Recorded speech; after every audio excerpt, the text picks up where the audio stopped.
Last October, the Integrity OCTANE Series went to Florida for two occasions, its season opener and its season finale. The Homestead-Miami Speedway, of course, had the honors in the latter, and it was a barn burner race which went down to the final lap. We return again to Homestead, Florida, with an opportunity now, of course, for drivers to get things settled in. There's a lot of time left in the season as we only approach the early spring months, but from that point onward, we got to figure out who's going to make it into the championship.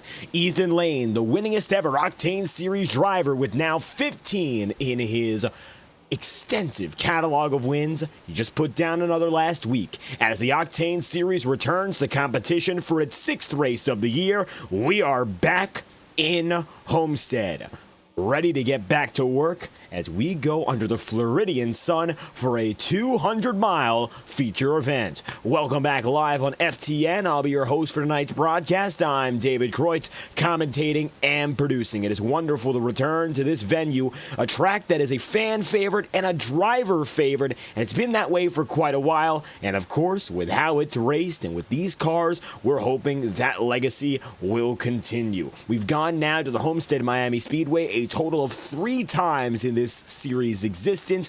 So far, it looks like about 40 drivers have qualified of the 44 on circuit today. There's Richard Smith. He's qualified now 28th. Blake Cannon goes in 4th, but most times have already been taken, and at the top of the board are all those familiar faces. Notably, for position number 1, it'll be Sam Nieto. Nieto grabbing the pole position by 8 1/1000ths of a second over yesterday's race winner, Jared Davis.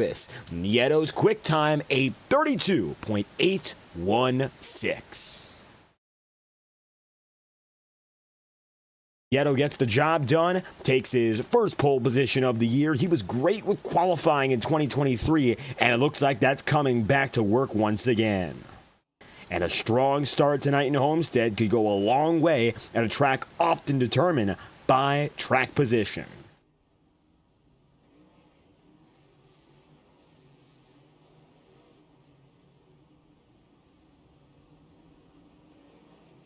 Five minutes of warm-up on the table. Drivers looking for redemption tonight. I'd have to say the whole Roadhouse Racing squad, luckily they've got an ace under their sleeve in Blake Cannon. He might be the man who goes for an unexpected run for the victory today. Of course, Cannon in the number 44, now backed by the Roadhouse Racing crew, their newest acquisition and their biggest talent-wise acquisition in this team's existence. They've always had a great squad, mainly, of course, backed by Tom Wetmore. But Wetmore tonight, it appears in the number 51. Well, tentatively speaking, it appears he is a no-show. We'll see whether or not Wetmore gets to the circuit, but he's going to be, of course, seeing his teammates go at it, looking for a big victory. Wetmore finished second the last time we went racing here at the Homestead-Miami Speedway to eventual champion Michael Araya, and that victory was for the title, Michael getting it, and Tom Wetmore finishing just short. So now, qualifying is concluded. Let's get to learn and let's get to know your starting grid. Some new faces, but it's all familiar up in front. It'll be Sam Nieto with the pole position inside of row number 1. Sam grabbing the top spot over yesterday's winner, Jared Davis. Davis getting his first ever Integrity Racing League win last night, now poised perhaps for his second consecutive. Nick Tarbuck starts third, a driver who was in the thick of the championship running last fall, fell apart late. However, he was strong as a Final Four contender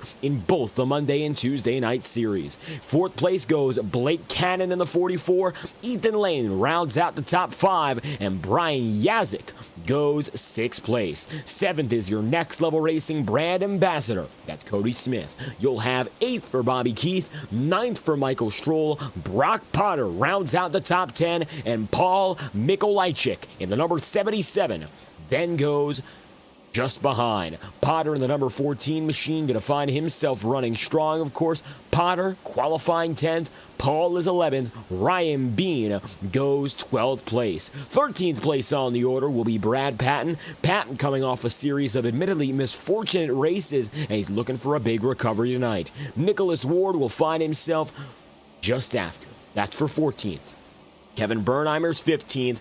Woody Mahan is then just beside for 15th. 16th place and 17th will then be Nolan Potter, Galen Gidman. To round out the top 20 drivers in the field tonight, you'll then have Ross Cato, and then he'll have Jacob Fife beside him for the 20th spot. Zach Scrintonall, Matt Sisler, Chris Muth, Nate Campbell in the number 45, and just behind Aaron Eads make up the top 25 with Greenlee, Josh Gallagher, Richard Smith, Stevenson, Chad Dillon making up the top 30. 31st to 35th go Eric McFarland, Kevin Matz, Kyle Cooper, Matt Jonas, and Taylor Story. Then you'll have 36th down to 40th, including Brian Perry, Sean Talist, Don Runkle, Eli Cars, and John Steele. 41st is John Zabaro. Jay Haishman will then be 42nd. 43rd is Randy Fiash, and Ryan Vaughn is your 44th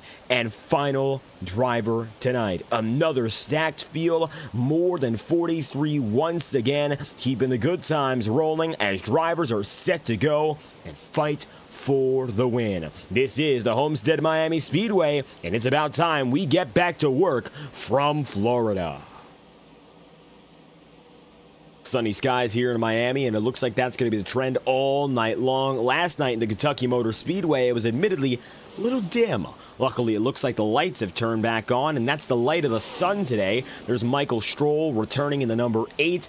Domination Intimidation Racing having a great race last night. Rob Ackley in the thick of the podium battle ended up finishing 4th on the day. He was close, just not enough there at the end to make it happen. Michael Stroll right now is one of the many who have taken times, but the top time taken is that of the number 44. Blake Cannon goes quickest in our one and only practice session. He's going to find himself now onto pit road as he makes his way across the line. Final few seconds. Cannon, quick time a 32.97 tonight in our final practice session. Brad Patton, second quickest as they both slide coming through turn 1.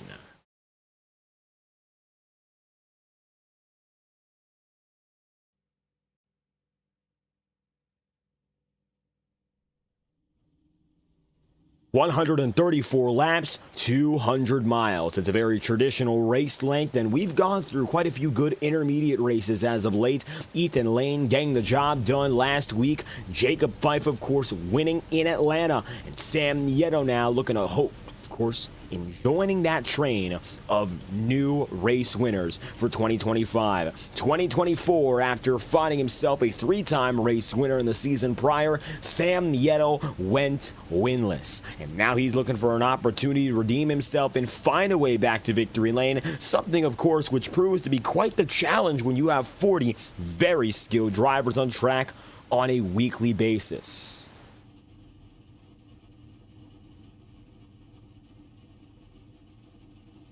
The biggest field, of course, in Integrity Racing League history, 58 for the Octane Series. Of course, we've seen 50-plus multiple times this season. And now, even though it's only 44, you got to remember, we only start 36 drivers in the NASCAR Cup Series. Tonight is going to be 8 more than what you see in the real world. So tonight is going to be a challenge in terms of quantity and, of course, that racing quality. Las Vegas proved to be an exciting track to return to, and Ethan Lane walked away at the very end. Lane having his 15th career win, a major accolade for that driver, someone who undeniably deserves the praise as one of our statistically most significant drivers and outright one of our fastest. The only driver in the field today with a pro license, Lane has been a changemaker in terms of how drivers approach this series. It's really become more competitive in a very good way. Tonight, weather is fair. It's an overcast sky, but it is daylight, and that's good to see. We're going to see winds eastbound at about 9 miles an hour, and with track temperature of just 96 Fahrenheit here. Might warm up ever so slightly, but the cloud cover will keep things very mild. That should be to the advantage of the field today.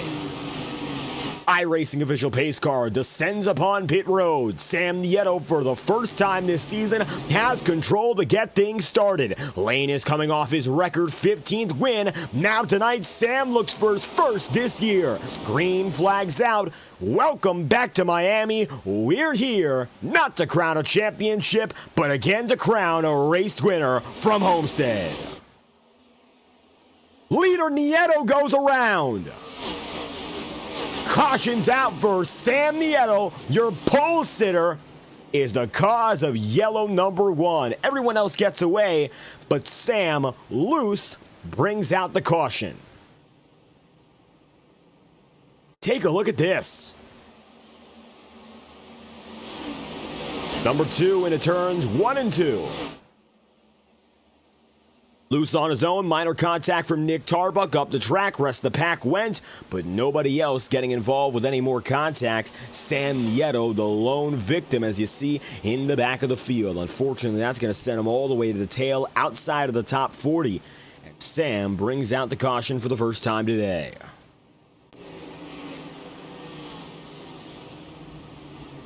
His Ford Mustang now going to have to complete a little bit of a different challenge, going from last to first as Jared Davis takes control of the race. 2 laps in out of 134. Davis is up in front. Blake Cannon is then second. Ethan Lane finds himself now in third. Fourth will be Nick Tarbuck in the number 4.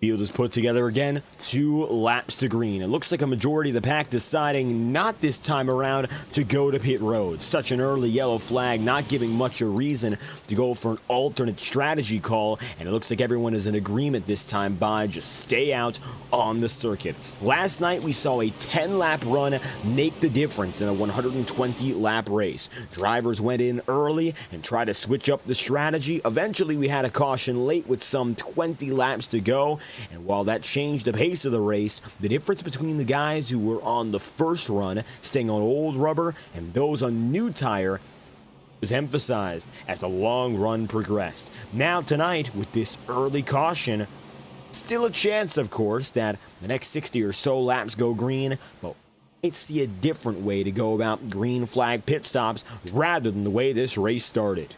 Of course, the magic number tonight is going to be that midpoint, and it looks like for drivers today, that will be about lap 67, lap 68. That's the region that we'll call the magic range. And of course, the magic number, 67 itself.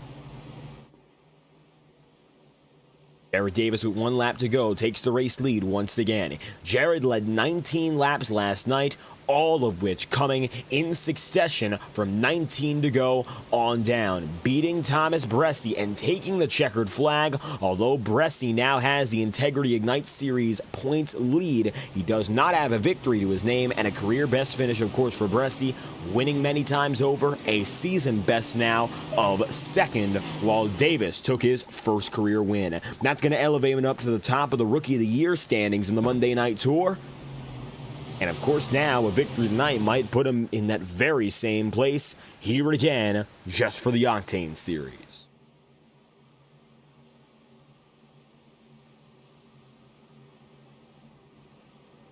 Look a little bit further back, Sam Nieto now put together. See Nick Tarbuck right there as well. Looks like Nieto, Tarbuck, Heischman all going down to pit road after lap 1. Field is put together again for green. Jared Davis, Blake Cannon, your new race leaders. Last night's race winner, and of course Cannon, a multi-time Ignite Series winner as well, is looking to get back to victory lane for the Octane Series in what would be his second trip to victory lane on Tuesdays. Green flag is out once again. It'll be the Jared Davis machine taking the lead. He'll have the field following, including Ethan Lane.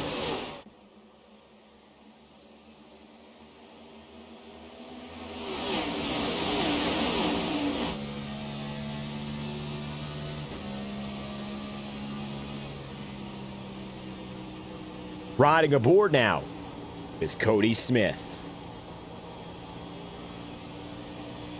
Smith going to find himself now running in 4th place. A strong start for Cody tonight. He ran strong in the middle point of Kentucky last night, able to lead some laps, and it looks like now going up against some familiar drivers. For Domination Intimidation Racing, that is Michael Stroll, and the number 8 now looking to surge into the top 5 and keep it there in firm position. Stroll going to the inside of Cody Smith, takes the spot for 4th place. Ethan Lane now's got to watch out, as just behind him, the ever-quick moving Michael Stroll is making gains.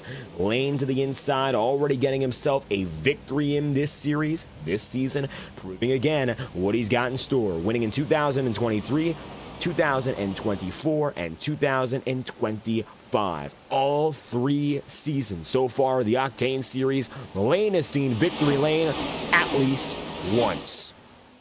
Granted, Ethan Lane got the majority of those victories last season in a dominant campaign. He only got 1 in 23 and only has 1 so far this year, but he is the winningest driver in the Octane Series existence, an undeniable force to be reckoned with. As to the front of the field, Blake Cannon now has gotten away from the double file battle, including Smith, Lane, and even Jared Davis here. Brian Yazik in the number 55 starting strong once again. Keep your eyes peeled for Brian Yazik. It looks like right now that number 55 is in good position to go toe-to-toe with Ryan Bean and keep it inside the top 5. I think it is an inevitable now that we'll see even more out of Yazik as the season progresses. He's gotten great early runs, hasn't quite capitalized just yet on his points. But of course, that point situation can improve, and showing the speed early is a sign of things to come, especially for a rookie.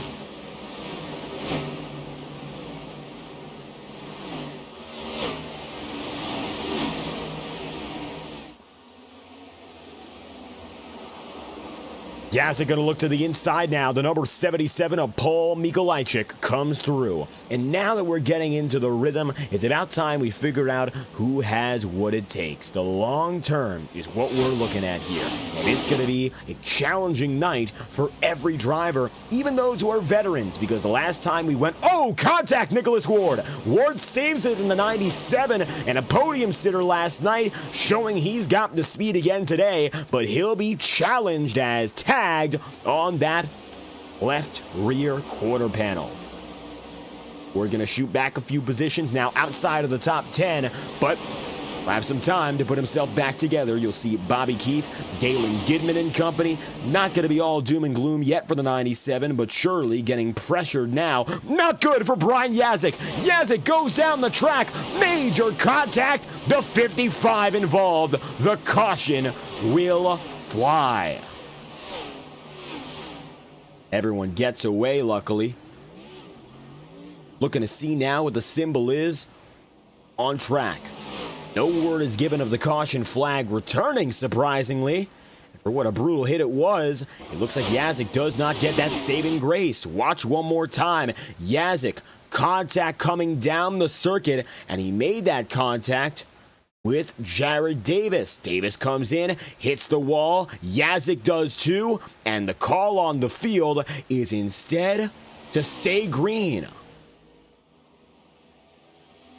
So, rescinding the yellow flag call, major contact between those drivers, but Jared is still going now, so it looks like Davis has not quit despite the contact on the number 19. Davis is going to find himself running outside of the top 20, finding himself 28th exactly, and even further back now for Brian Yazik, who again has that run stunted prematurely.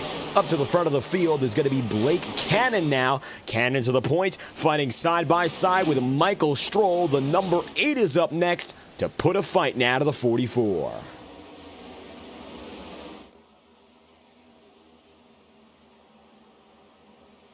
Number 8 of Michael Stroll heads up high.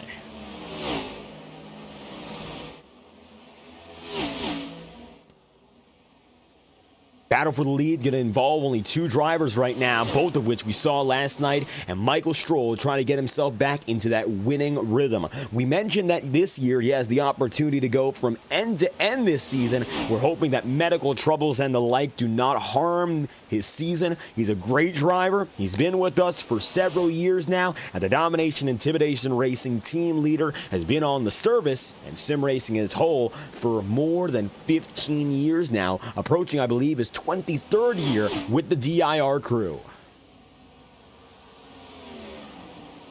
Currently, it looks like now Stroll's going to have himself working up high. All the while, Blake Cannon has decided to take it to the bottom. Two drivers, different grooves. Relatively speaking, they're running similar paces. Michael Stroll and company have broken out, but you'll look behind and you'll see the Wanted Goons, number 7 of Brad Patton. Patton today started in 13th, and he's looking to prove that he will finally avoid misfortune.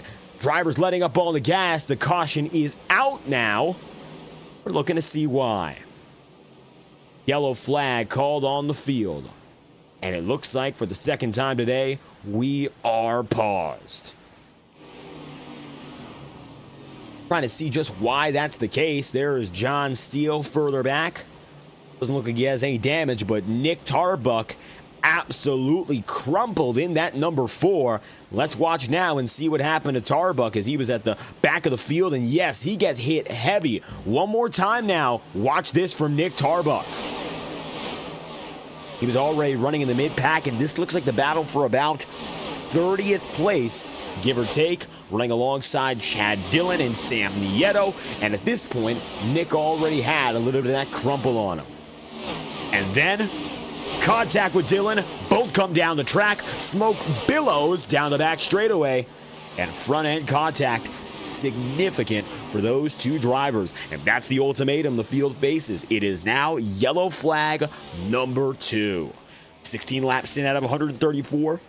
Caution is out for the second time today, and trouble for Chad Dillon and Nick Tarbuck alike. Nevertheless, now the field is going to get busy on pit road. Leader coming in, that's Blake Cannon, of course, and he'll find himself closest to pit exit. Let's see who makes it out first, though. As Sam Nieto makes it in, it looks like now it will be at the line. Michael Stroll and Blake Cannon side by side, nearly identical. Brad Patton came immediately after, but for first overall, it looks like they're going to give it to Blake Cannon. As the field makes its way out, Cannon will be just ahead of Michael Stroll in a photo finish off of pit road.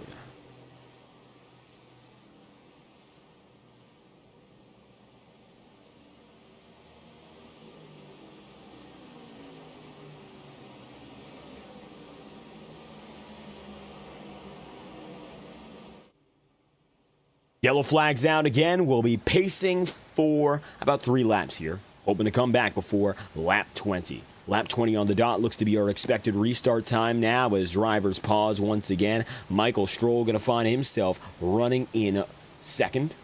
Blake Cannon is your leading driver overall in the new rubber. Chris Muth finds himself at the top of the pylon. We're going to see how long that lasts for Muth. He's going to be there as well with Sean Kalist. Interesting to see that some of these guys on old rubber are deciding to hold it out. Not quite sure whether or not this is the move, of course. It's a very risky one, and if it doesn't work out, we could see drivers paying major dividends.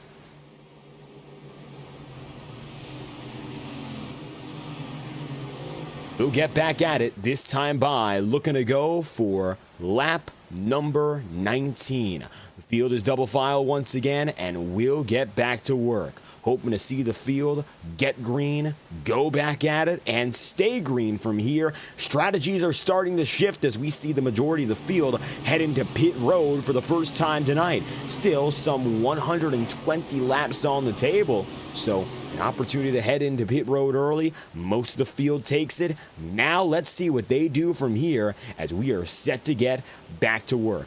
iRacing official pace car will bring them green, and we are just about ready to go back green. Chris Muth for the first time tonight will be your race leader. Green flags out for the number 85. We are underway at lap 19.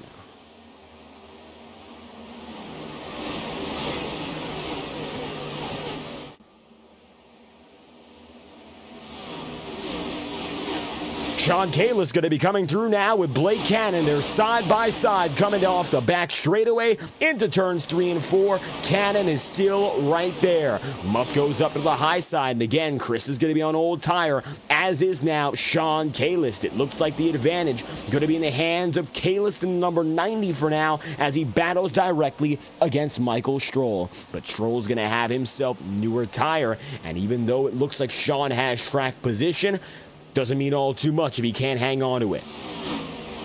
Blake Cannon getting to the race lead. He's got himself about 2 car lengths over Brad Patton. Patton now finding himself running squarely in second place. When it comes to the guys on new rubber, running 3rd overall, the 85 heads to the top side.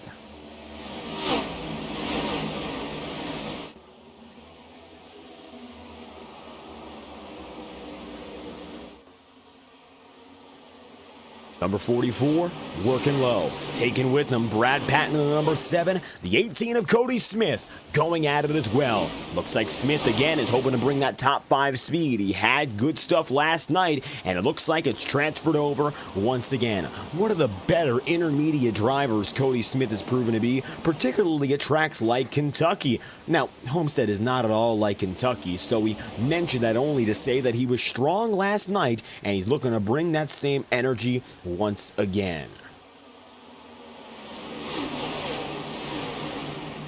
Currently, it looks like he's done so. Muff up top, and while Chris is working pretty well in that University of Kentucky 85, once again, we're seeing one of those alma mater cars working up front. Last night, it was Brent McClendon, and he had himself the Louisiana State University car.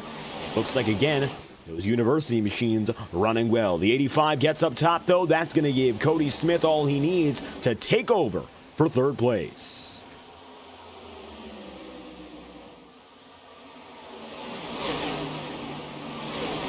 Now we're just ahead of our 100 lap to go point. 23 laps in out of 134. So far, still more than 35 drivers going to be on the circuit of our 44 who registered. Leading man qualified 4th today, finding himself, of course, up front. That is Blake Cannon. Cannon, however, is being pressured now by Brad Patton. Patton has gone up a total now of 12 positions, looking to make it the full 13 gain. Cody Smith watching behind, but it looks like now Brad Patton, the number 7, is getting closer and closer to where he wants to be. And that, of course, is your race lead. To the inside goes Michael Stroll again. Muff hanging on well against Stroll here. Chris from 23rd to 3rd, maybe one of the biggest underdogs to this point. Chris is staying side by side with Michael Stroll here, but that might change with Nate Campbell putting down the pressure. Nate going to the inside now. That is your 6th place driver, and he's looking to take it up 2 spots at once. 3 wide now for 3rd place. He's gone from 6th up to 3rd in the better part of a half lap. Campbell bobbles up there, blocks Michael Stroll. Muff stays high. That'll give Chris the advantage once again. 85 now, really finding himself in a tricky situation. How much longer can he last playing the same game time and again here? It looks like now the edge is in Campbell's way. Nate Campbell sees the caution, however. We are once again going to be stalled for the 3rd time tonight. Back of the field, we're checking as we speak, and it looks like the caution will fly. 25 laps in out of 134. Jared Davis had some front-end, of course, damage previously. Don Runkle right now falling a little bit further back. Caution's out. Taking a look back now to see exactly why that's the case. Maybe something involving Runkle as he falls back quite a few spots heading into this caution period. Taking a look up high with the 00. See right here, there's Nolan Potter. Looks like no difficulties there. 06 of Jay Haishman. Side by side, and Taylor Story was tagged, but it doesn't seem to be the big issue. Number 30 looked good to go just outside of that point. Nevertheless, the caution will fly. Still trying to figure out who exactly caused it here. See, Brian Perry looks good to go. Matt Jonas, Don Stevenson, even the mid-pack here. Fortunately, with so many drivers getting away well, we can't quite tell who exactly was at fault with this one. Josh Gallagher might have been the guy. check out Josh here. We'll see what happened. With the number 96, he was involved with the pack previously, but now sent down to 42nd place. Quick succession. Matt Jonas right there with Jay Haishman, and this is a real tight bundle. Contact! Gallagher sent down the circuit. It's the 96 in a very similar incident to that of Chad Dillon. Very, very recent. Third caution brings Gallagher into pit road. Still leaves Cannon on the track as your race leader. Here we go again. The 44 remains up and ahead, of course, and it looks like that has not changed.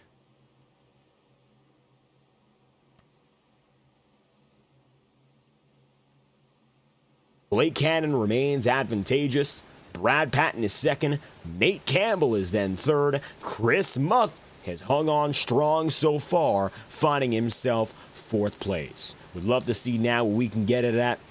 Number 85, Muth is 23rd to 4th. Nate Campbell is 24th to 3rd. Combined gains right now for these drivers of exactly 40 positions. Wonderful to see.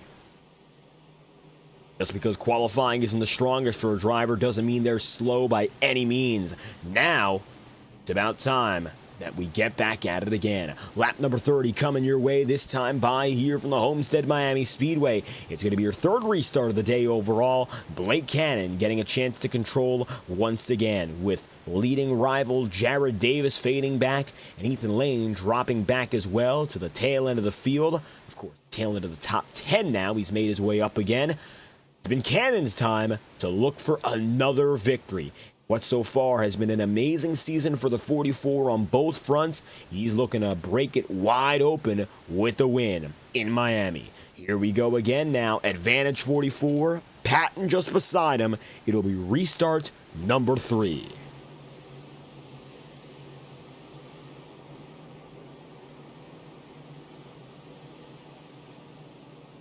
See now if Blake has what it takes. iRacing pace car lets him have it once again. He's got the lead. Can he use it well? Brad Patton's got himself up to the top 2, but he won't get the jump off the entry into turn number 1. Patton fades back. Campbell for second place. Green flag again, and the Hornet's Nest really comes alive.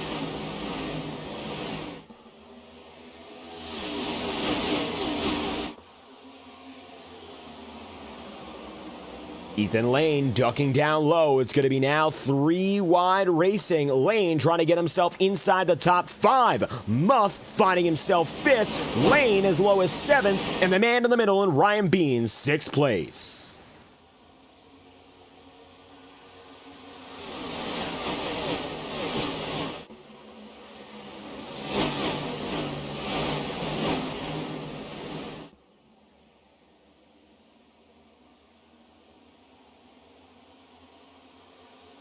Two by two further back, the Hornet's Nest really coming alive in the mid-20s. You'll see Sean Kalis, the number 73 of Kyle Cooper. Even further back, you'll have Eric McFarland and Matt Sizzler going at it as well. Now, it looks like it's going to be even tighter in the midfield, and this lower midfield is where it's at.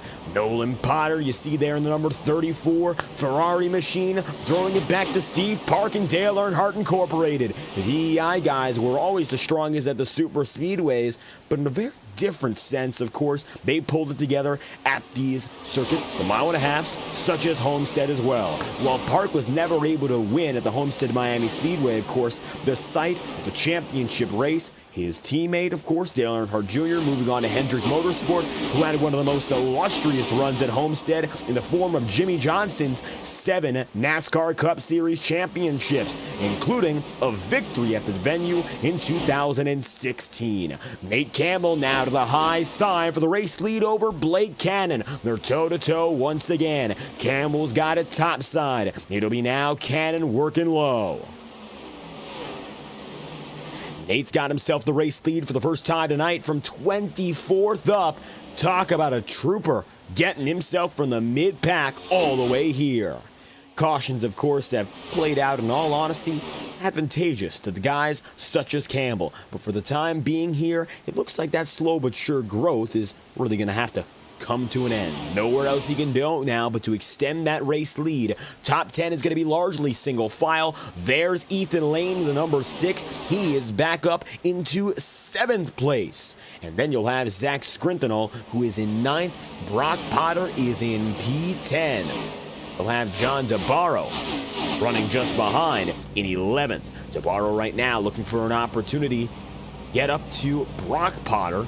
This will be for the 10th place. Zach Scrintinol looking at Cody Smith. Smith falling out of the top 5, but not yet out of the top 10. Still looks comfortable in the upper placements tonight, but Cody's going to see a little bit more of that pressure, and he's definitely going to feel it now, as you'll see what's going on for the driver of the number 20.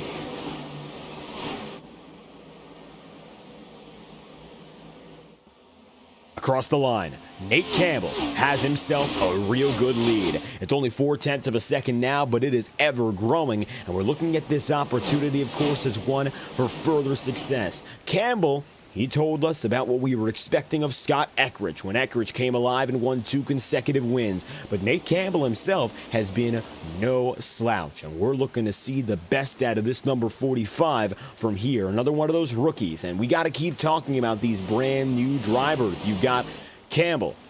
He's a rookie, as is Ryan Bean. Bean is up to the top 5 once again. Then you'll have Zach Scrintinol, who runs in 9th. Brock Potter is in 10th. So you got 4 rookies inside of the top 10, and it is a strong top 10 indeed, filled with some of the veterans and some of the winningest drivers in this league's history, including, of course, Ethan Lane. So these rookies, they are not at all playing around with lesser talent than what we've seen in the past. Simply put, they're as good a crop as any other, and they've proved it consistently. Now, Nate Campbell comes across the line once again. He'll lead by 0.6 of a second as we come to lap 37. The big picture, of course, comes down to whether or not these drivers can figure out their tire and fuel strategy. Right now, for the number 44, it looks like he's got control, but he has to consider and evaluate, of course, whether or not he'll be good for the long haul. Drivers went into pit road last, give or take, about 20 laps ago, which would give them about 50 from this point onward. That would get them to about lap 87, lap 90. I don't think it would be the right thing to do to go down a pit road that late, because that will only give you about 40 some laps to go from that point onward to get to the very end. That really isn't going to help out a driver in any way. Now that we have less than 100 laps to go, you got to start thinking about that midpoint. That's the next big checkpoint. Get those opening laps out of the way, bring the race down to 100 laps remaining, then think bigger picture. The sprint to start or the sprint to end, however you see it, either which way, whatever's remaining, that's the practice session for these guys. So these early laps really turn out to be racing and getting to grips with the field. Doesn't mean that they're going to be the fastest drivers, of course, to start. I do see some guys making major improvements. Campbell was in the mid-20s to start. Guys like Brad Patton, mid-teens. So just because they don't start great doesn't mean they can't feel their way through. And that's where the racing pack, of course, and the racing feel is different than any other. You can be good for one lap, but it doesn't mean you're going to be great for a full race. 134 laps are scored very differently than the one and only you get to start. Everyone knows that. Now they've got to act on it. Zach Scrintinol goes up high. Sam Nieto is going to be just behind him in that number 11 spot. Sam making his way back from a previous incident, and it looks like it's been a slow but sure climb for the man who now has to go for a little bit of a last to first challenge. Involved in our first caution of the day. Lap 1, he was loose, spun out officially by Nick Tarbuck, and by that point he was completely off the circuit and went down to outside of the top 40. So Sam Nieto looking for vengeance. I don't think he's necessarily attacking someone like Nick Tarbuck, but for the sake of his race, he's got to make it back up there and prove that pole was not a fluke. One of the last big steps in doing so, just making sure he gets up into the top 10, and he's only one position away from doing just that. 10th place is just ahead now for Sam Nieto. Take a ride on board as he goes after Zach Scrinthal in the number 20. Zach looks after Cody. Sam looks after Zach. And just further behind, you'll have Galen Gidman in the 04. Watch out for Galen here. He's another driver who's going to prove to be strong. We've seen him in part-time campaigns over the last 2 years, and he is far from a slouch.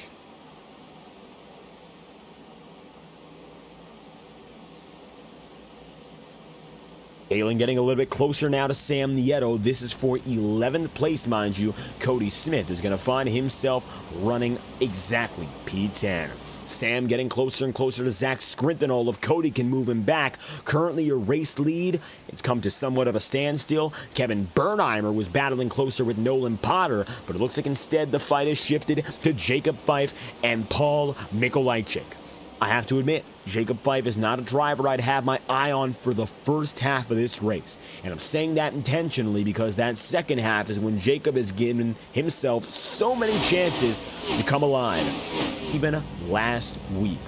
Took him a long time to get there, but when Jacob got up in front with some 25-30 laps to go, he showed that he might have had an outside shot for the race win. Of course, Ethan Lane ended up getting away and really proving everyone else wrong, but Fife made himself a front-running contender even when the field really did not expect it.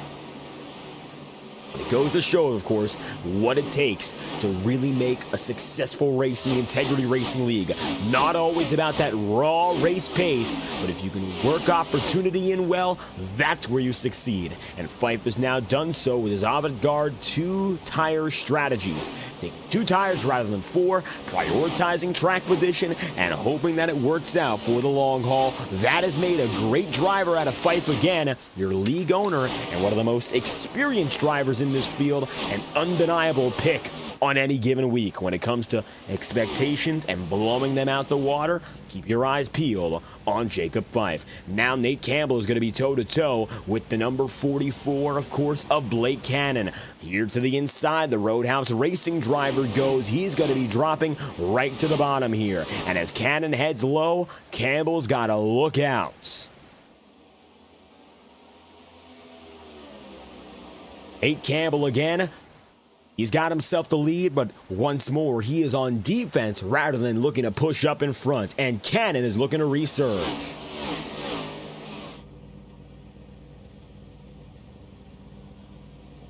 Side by side for a brief moment, just a lap ago. Cannon backs off once again, and he's going to have to reset himself if he wants to make that final charge. Campbell's slowly but surely lost time. That time through, he was a 1/10 of a second slower. And now Blake Cannon is going to have to watch out. He's down to the quarter panel. Campbell's got room. Here comes the 44, looking to the inside, surging up the track. Campbell loses the lead. Cannon is back in top. Nate Campbell looking to the inside. He once again shoves himself all the way down to the bottom. Can't quite clear. Instead, he's forced up top. This will give Brad Patton now the perfect opportunity to intrude and get himself in the fight as well. Watch out for Patton. He's working the outside of this fight, but it looks like he too has a shot to make it in.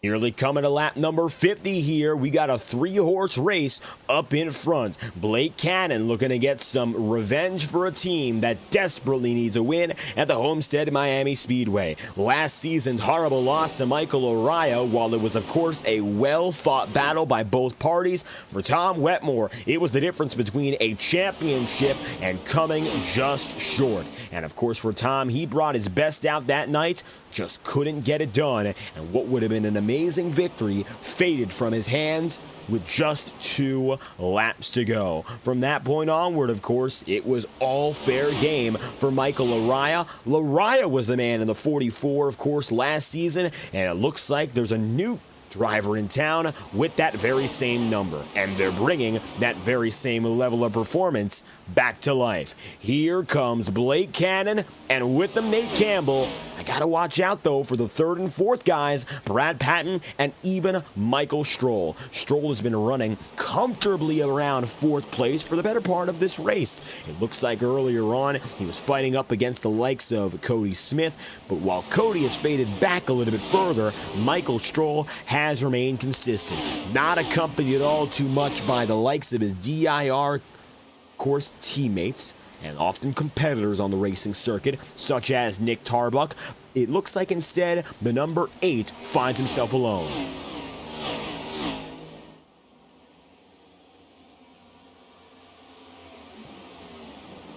Patton's got himself still holding the podium. Ethan Lane, though, getting closer now, surging past Michael Stroll.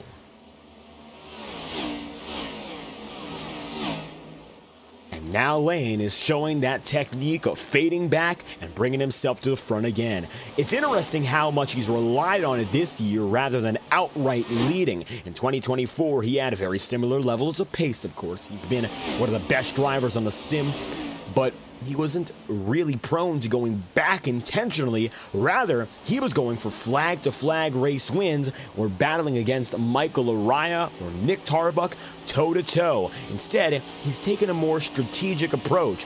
Whether to challenge himself just because, or because he's decided that it's better to save equipment for later on, Ethan Lane has changed his approach, but still has the same goal and has the same ceiling. And that, of course, is first place. It's just interesting to see his execution in doing just that. Worked it out. Caution's out again. Fourth of the day, back of the field involving Woody Mahan. Woody's involved and he's got trouble. Take a look back now.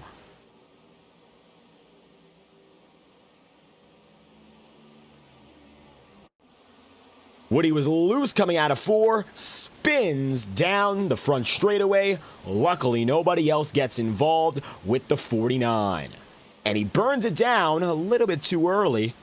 Maybe a precursor to what's to come for the 49. Mahan tearing down the pavement, down the front straightaway. Luckily, nobody else going to be involved. The 49 looks to be relatively all right in terms of his condition. And from there on out, he should be able to continue. However, now Woody runs in 40th place by virtue of that most recent caution. Back of the field doesn't mean he's down and out, but certainly not the strongest of opening halves, with Mahan, of course, putting the ultimatum on it. 40th place now after that spin.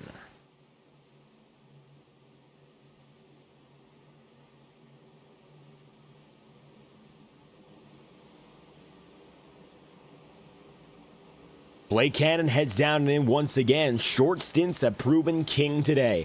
Let's talk again about that magic number, as it's proven so pivotal in long green flag races. It also still matters here. So, 55 laps in out of 134. We've got just about 80 laps to go, which means that no matter what, one more caution, or rather, one more pit cycle is necessary.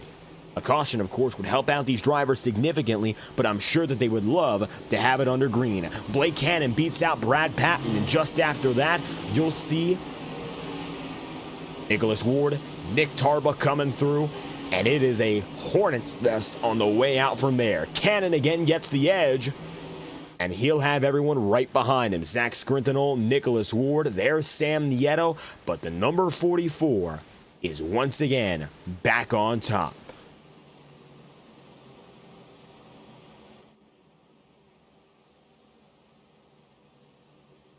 Caution is out. Blake Cannon's got himself control, and he's looking to keep it that way as we head toward the end of our first half.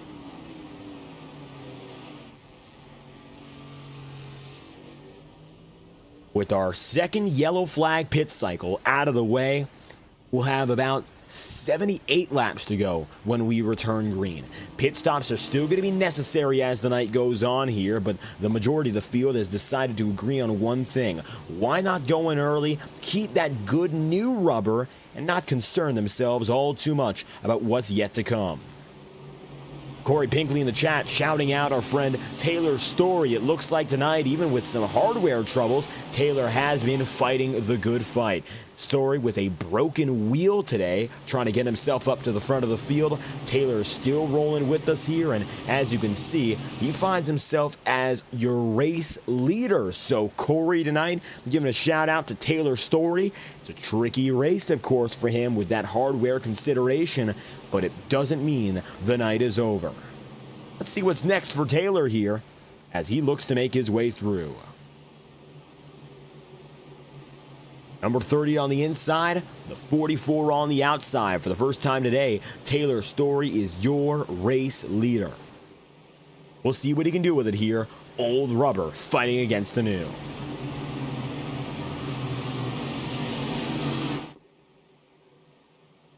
Taylor's got himself a first chance up in front as we come toward lap 57. The 44 of Cannon's going to be right there too, and the green flag is now set to fly. Cannon up top gets a significantly better jump. Story is slow. They're going to take him for wide if he can stay straight. Taylor Story saves it down to the apron. Rest of the field gets away, but the old tires are lost just like that. Everyone putting it together just barely by virtue of Story hanging on. A great save from Taylor, but he's going to drop now more than 20 places in just one lap. And that's what happens when you risk it hard at the front of the field. Usually that doesn't work out. That gamble doesn't pay off, and the caution is out once again here, back of the field. And it looks like so quickly we find ourselves under caution. Woody Mahan is slow once again.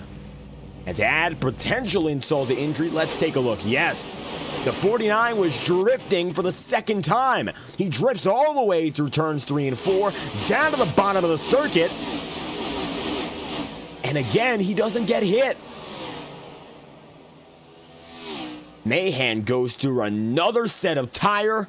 He falls to 42nd. But this time, it wasn't of his own doing. And again, he's just getting lucky, not getting hit.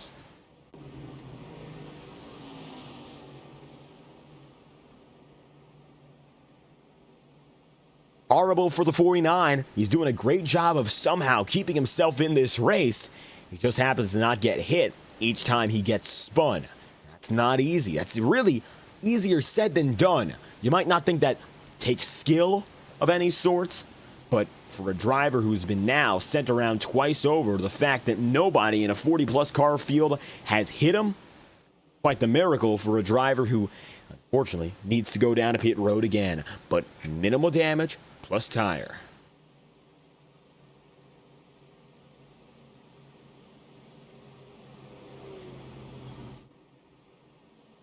Blake Cannon leads, Nate Campbell second. Third place is Ethan Lane. Lane getting himself back up inside of the podium silently through that restart. Of course, going toe-to-toe beforehand with Michael Stroll. He's got the advantage once more over that number 8, and it looks like it's Ethan's time to return to the front. It's been a strong resurgence over the second quarter, if we break it up by fourths, and he's looking to open up the second half as a winning contender and try to ride away for win number 2. We often say that when Ethan Lane is around, the fun's up for the rest of these drivers. I'm sure they enjoy competing, but Ethan oftentimes makes it look easy for a victory. Been a little bit more of a challenge so far for the number 6. He's made multiple starts in both series with only one win so far in the Octane Series and none to speak of yet on Monday nights. Even though it's been difficult, Ethan Lane has not bowed out yet.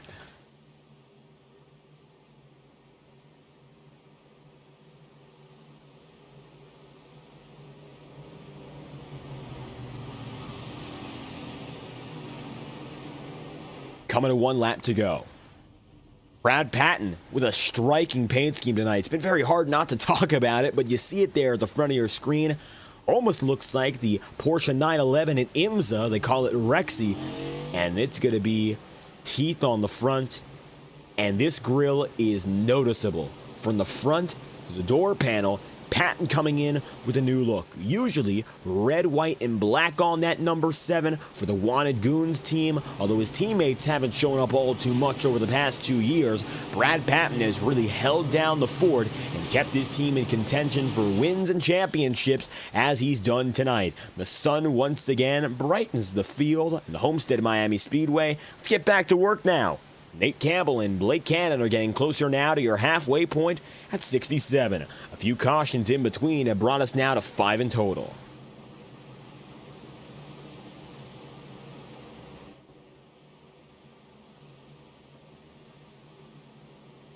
Campbell's got an opportunity now to figure things out the right way. Try to get the race lead back. He's been toe-to-toe with Cannon. It looks like Blake on the wrong run, or rather the long run, has the speed, and that sends Campbell again in the wrong direction if he tries to push.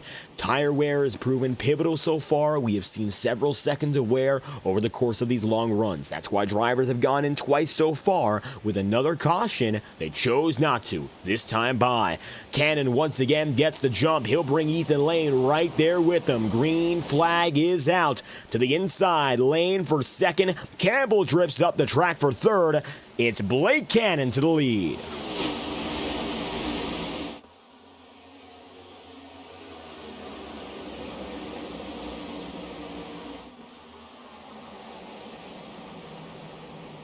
Number 26 now for Lockheed Martin. That is Ryan Bean. Bean tonight again is running strong. I think we got an incident on the circuit once again to the back of the field. Everyone else looks to be just tight, but we're seeing some drivers fall back again. Looking to the tail end, watching what's going on. Still no dice. We stay green, but Taylor Story went into pit road. He was nearly out of control. Watch this from Story as we go back once again.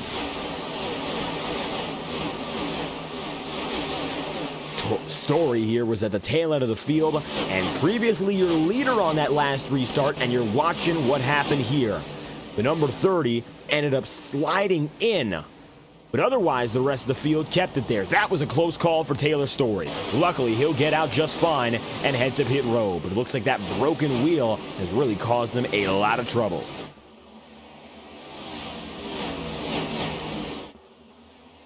Nate Cannon, of course, both of them going at each other toe-to-toe. Advantage is going to be Blake. Nate stays in second. Let's ride on board now at the 45 and see what's going on. 64 laps in, coming to lap 65. Campbell goes ever so slightly higher than Cannon once more. This Chevrolet Camaro's got the lead. Up top, not quite. The middle groove now used by the 45. Blake lies down low. He's got himself a lower apex. That's going to give him a lot more power off the corner once again.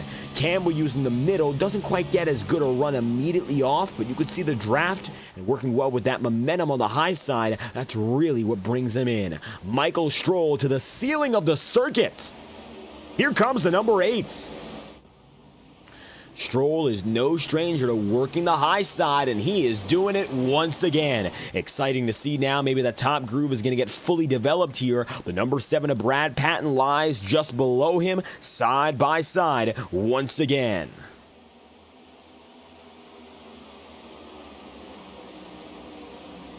Ethan Lane and the number 6 machine running now in 5th place. Then you'll have Nicholas Ward, who is 6th. Zach Scrintinol overall P7. It's going to be tight at the front of the field. A little bit of flickering, and that often indicates that we have an incident at the back end of the pack. Although it looks like right now things are going to be tied up in front, and tidy at that.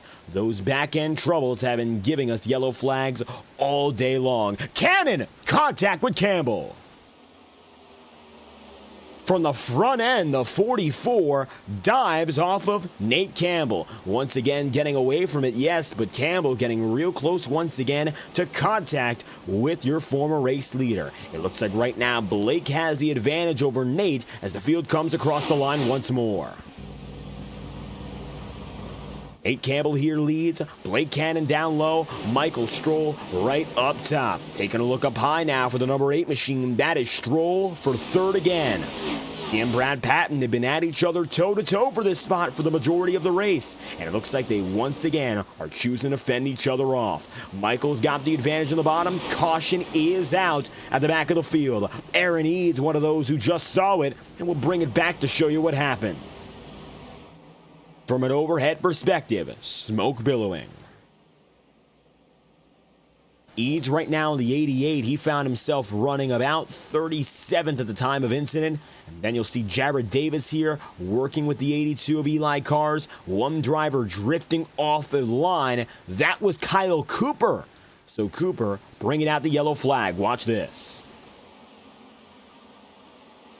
3 wide to the inside, Kyle Cooper.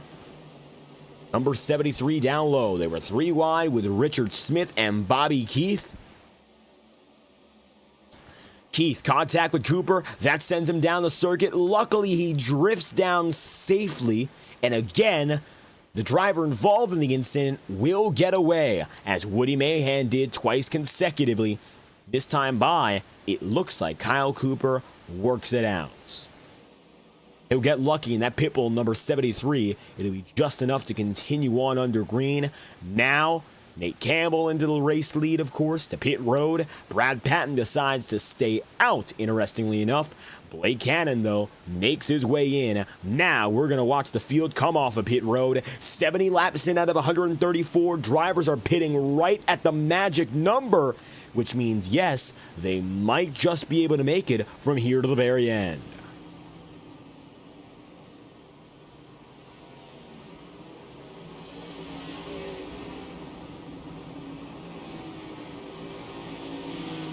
We'll have less than 65 laps to go when we return green. Blake Cannon getting the advantage overall, but one. Ross Cato with a 2-tire strategy takes it to the race lead off pit road. For the first time tonight, Cannon is your winner off the pits. Interestingly enough, we haven't seen much of him all day. The driver in the number 12 qualified tonight, of course. 19th, was 14th last time by under green, so he's making up a total of 13 by virtue of this alternative strategy, hoping it works out well.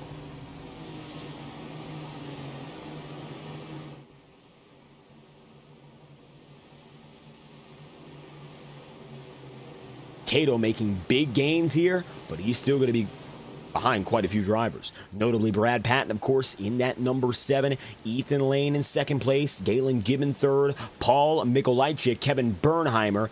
And there's a total now of more than 10 drivers who held out. In fact, Ross Cato is going to find himself 14th at the line again here. And it looks like so many drivers staying out on old rubber that the new tire brigade will have to work through them. And it's almost like a car shield. Not a human shield, but a car shield. And many behind Brad Patton. As race leader, he's got a lot of guys behind him on old rubber who will slow down the drivers who just went down to pit road. And that's going to equalize them by the time they all come together. So what we're seeing here is a battle of strategies and a battle of minds. May the best win, of course, as we head back at it again. It'll be a total of 64 laps to go as the number 7 of Brad Patton gets back at it.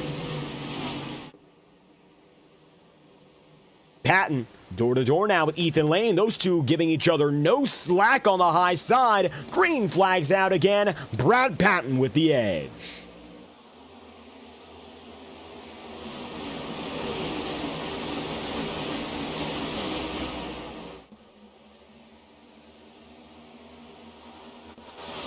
A tight run right out of the corner. It's going to be Brad Patton holding 63 laps to go. To the inside now is Ethan Lane in the number 6. Paul Mikolajczyk going for 3rd place. Galen Gidman for 4th. Nick Tarbuck is in 5th. Then you'll have Kevin Bernheimer, P6. A little bit of flickering back and forth, and we're going to see whether or not it's an incident here. Most drivers still hanging with it well, including Lane. 62 to go now as we enter the second half. And it's all of continuing interest to see what happens here if the field can stay green, or of course if that hornet's nest of a pack behind ends up problematic here. 62 laps remaining this time by as you watch live on FTN. We'll bring you back our coverage in just a brief moment as we figure out what's going on here technically behind the scenes. Ethan Lane is your leading driver, and we will return right after this. Racing isn't easy, but experiencing it is. iRacing puts you in the driver's seat with the industry's leading sim racing game. Drive on laser scan replicas of the greatest racing circuits from around the world. Go head-to-head against other drivers chosen by skill-based matchmaking to ensure competitive racing at every level. Compete across all your favorite series. In officially licensed cars, engineered to deliver the most accurate driving experience possible.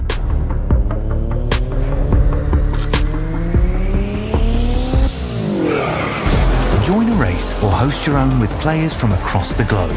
Race against the computer or in a league with friends. Feel the thrill behind the wheel. Visit iRacing.com.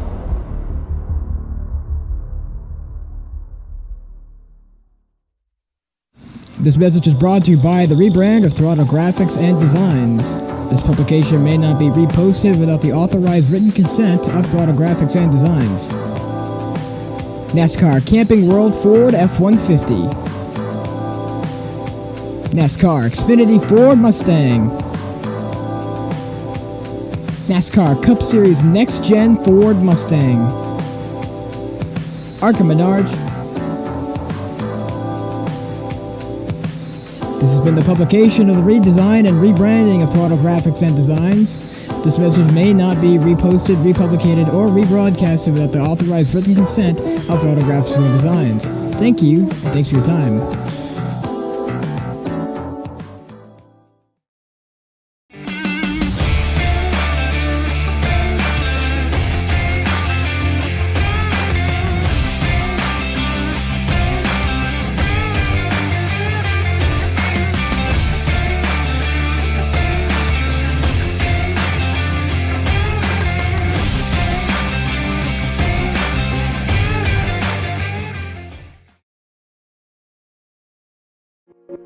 Boundless makes its presence felt.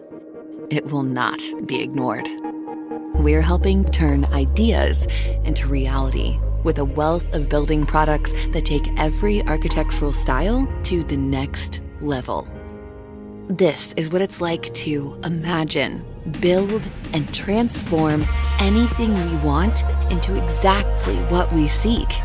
This is what it means to be boundless.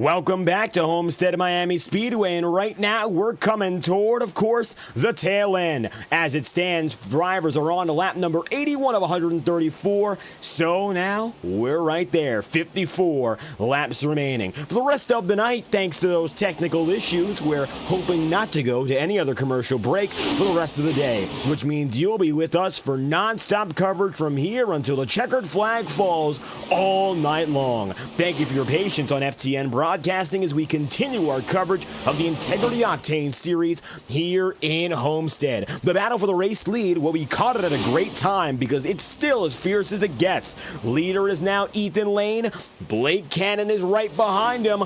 Watch out now for Brad Patton up top. It's the best of those guys that we've seen all year long once again going at it. And Lane has decided no longer to wait. Now he's ready to push for position.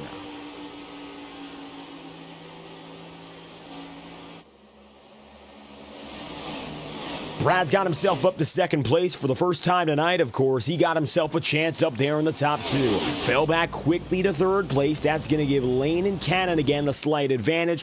Cannon across the line actually led the way by about 56 one-thousandths of a second. Just enough to make a notable difference on our timing and scoring charts. But Lane has kept them there side by side, practically dead even. Nick Tarbuck now is ahead of his teammate in Michael Stroll. It looks like Stroll has fallen back in that number 8 to outside the top 35. It'll be Nick running up inside the top 5. As he qualified in third, Nick is back in front. Ethan Lane is in second place again. Cannon now going to be on defense, and we've seen multiple changes for the race lead in the past 3 laps. And just watching from a return from coverage break, it's tricky up in front, and the best drivers are really showing their muscle. Ethan looks low again. Lane is blocked and can't find a groove down low. Blake Cannon instead will take it from him. Blake Cannon across the line will now bring on the high side more of Brad Patton.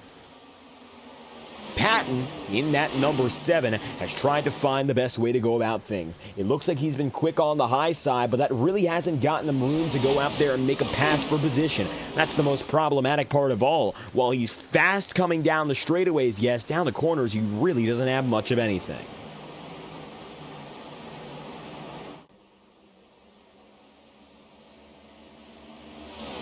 Up top for Brad Patton, now up to second, he'll get by Ethan Lane. Toe-to-toe, Nick Tarbuck is going to be with the number 97 of Nicholas Ward.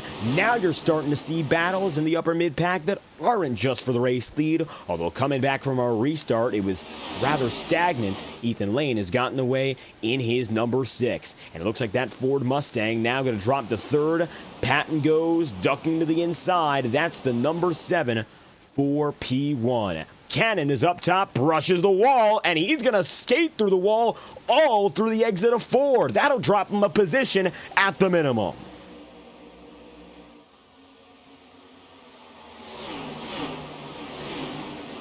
Cannon now is going to face falling out of the podium by virtue of that mistake. Blake got up on the wall, rode it up high, and it looks like now he is going to be all out of sorts in that number 44. Blake is looking to put things back together, but riding the top side of the track, he's lucky it wasn't any more significant damage. That could have been much worse. 34.259 last time for Cannon, relative to leader Brad Patton running a 33.933 compared to their fastest times, which were in the low 33s. Well, it's a much, much slower circuit. That's where that tire wear comes in. Right now, track temperature is going to be 101 degrees Fahrenheit, so it is rather warm relative to what we are seeing to start the race at 96 Fahrenheit, slowly but surely increasing. Cannon going 3 wide now, and he's surging through the middle. Blake making a move from the middle groove. How rare is that to see? That's a 1 in a million pass, and it looks like Cannon is the one. What a move on the high groove. Cannon now sees Lane go for a slide job. Ethan goes up high, has to back himself down, and the pressure is on for that number 6. He takes the bait, and he's going to let number 44 of Cannon slide right through.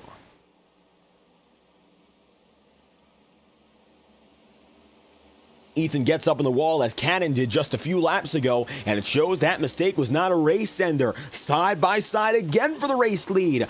Passing for the lead time and time again. These 3 drivers have been right on each other, none dominating any more than the next. Brad Patton going to fall back just a little bit once again. I think he's setting himself up for what's yet to come, and that's going to be the second part of this race leading fight. While everyone got off the line well for our last restart, there are still more than 40 laps to go, and you got to think about making it to the end. If we ride on board now with Brad Patton, we might hear what's going on strategically. Maybe he's already saving fuel extensively.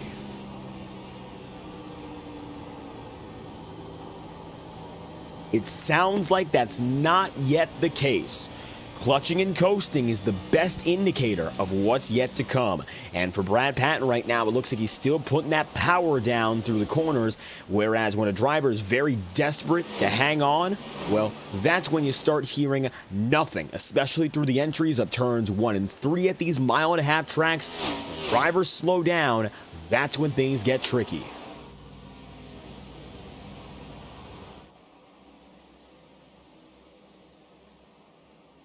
Ethan Lane now having himself 0.4 of a second of advantage. Blake Cannon is in P2, Brad Patton 3rd, Paul Mikolajczyk is in 4th place. Nick Tarbuck now is the final driver inside the top 5. It looks like none of his teammates going to be around him currently. Nicholas Ward again in 6th. Ward had a great night last night. In the final 20 laps, he fended off DIR's Rob Ackley for a podium finish, taking 3rd, which is his career best finish in the Ignite Series and one of his best in the past 2 years. Ward said the end goal from here on out in 2025 is to bring it back to victory lane, something he last did in 2019. It's been a long time coming ever since. We've not yet seen him come through. Of course, the perfect opportunity for the 97 is now getting closer and closer. He's gotten quicker, especially as of late, and with a podium finish now, the wind in his sails is stronger than ever previous. And that's something we love to see out of a driver who we've often considered somewhat of an underdog. A great driver, without a doubt, but not always the guy who's going out there to fight for a race win. That's where, of course, you see the guys who are just ahead of him. Paul Mikolajczyk now getting up in a 4th place. You'll have Ethan Lane running up to the point even still. Leader Lane, 2nd place is Cannon. 3rd place is Brad Patton. Now the gap is going to be 2 seconds.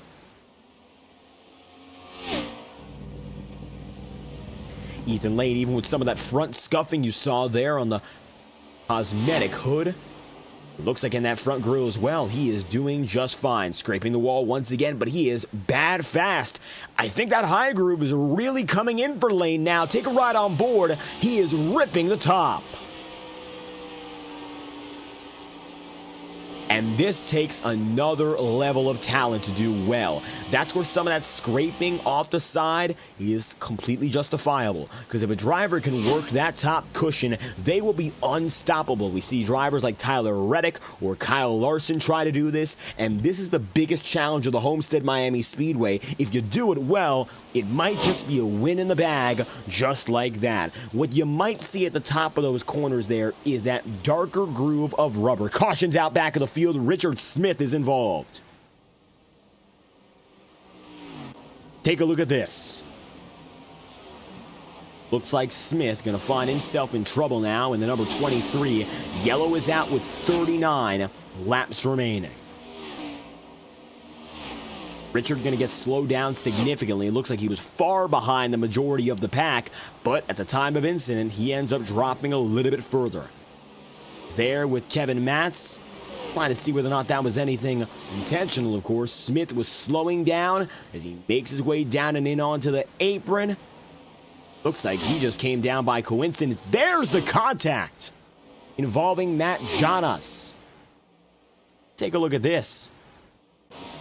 Here's the battle once again. Matt Jonas and it looks like Brian Perry in the 62 were both caught up in this affair.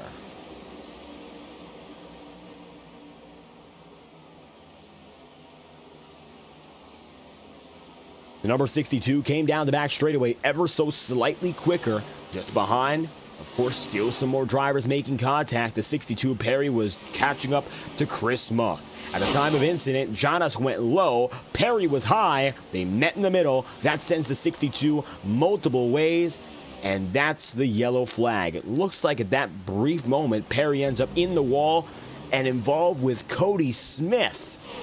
Cody ends up damaged. Take a look back. Watch this from the number 18. Hit by Aaron Eads, sliding into Kyle Cooper, contact the 73, the 18, the 88, and involving as well the 62 of Brian Perry. Smoke billowing now for Smith. All the while, Ethan Lane gets off of pit road as race leader. 37 laps to go.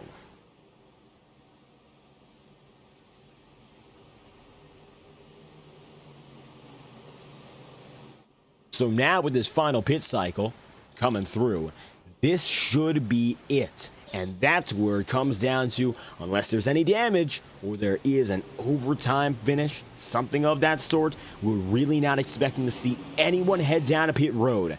We passed the magic number, which means that drivers, technically and mathematically speaking, would be good to go the rest of the way, but that's not always an indicator of when exactly we see drivers make their way in for the final time. It's a good indicator, and often it works, that's true. But now, we're at the point of no return. 36 laps is very different from 67. Almost half the distance. And that means that there's half the reason, in all honesty, to go down a pit road again.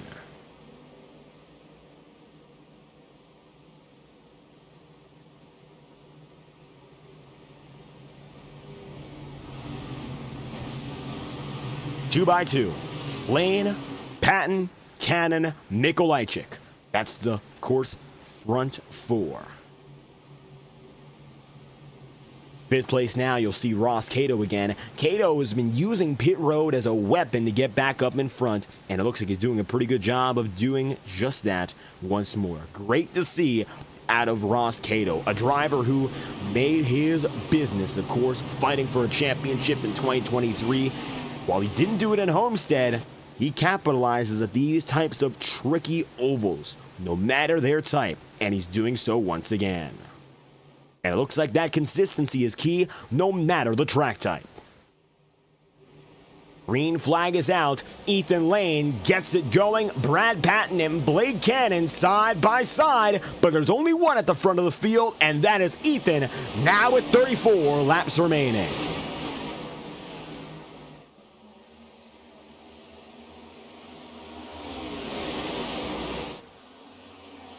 Big contact! John DeBarro and company involved. We've got ourselves a wreck down the back straight, and we're lucky it didn't take the field. Watch this out. Of course, for the 61 of DeBarro, he was among the many, but I think I saw Galen Gidman first and foremost slide, and that's when things got dicey. Watch this. Gidman loose into the 49 of Mahan. Woody spins for the third time tonight. He sends himself out. John DeBarro goes up the track. Brian Yazik into Brock Potter. Wow. DeBarro is going to get so lucky. Unbelievable. John DeBarro should be thanking his lucky stars right on board with him through lap 100, the time of caution.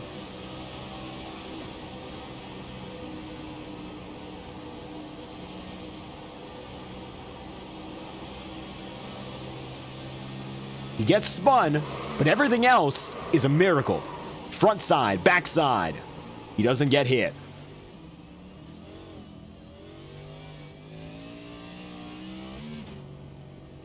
That's the difference between the night ending and still having a chance at the tail end. Great job by DeBarro not to overreact and let the car do its thing. Oftentimes a rookie driver wouldn't do that, but even though he is a rookie, DeBarro bringing sim racing expertise to the table, and that's going to give him an out in an otherwise treacherous circumstance.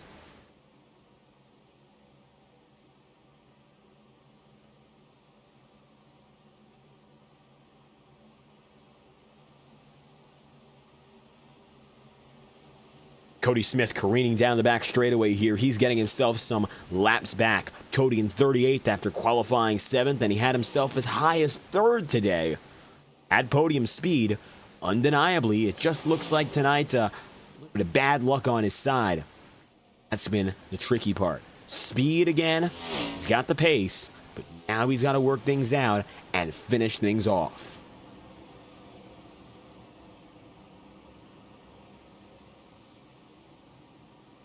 Coming to the green, it'll be 31 laps to go as we take a look at all those on pit road. There's Michael Stroll, Brian Perry, Woody Mahan. a night of continued misfortune, and it's very hard to say whether or not it's really his fault. Gidman that time got into him. He's been turned now twice, got loose once. This time around, he couldn't avoid the damage. He was shot down pretty hard. Down the back straightaway.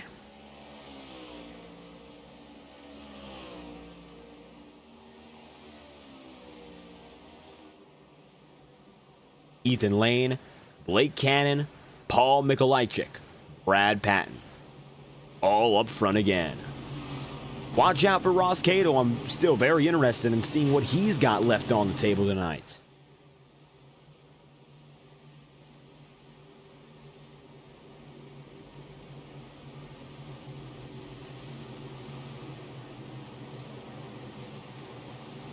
See now what happens with some of our underdog guys making their ways back up. One driver again who has had to come back from 40th place. Your pole sitter, Sam Nieto. That lap 1 incident really changing the trajectory of his night. Still fast enough to get here. He's got to pull 7 more spots to break even today.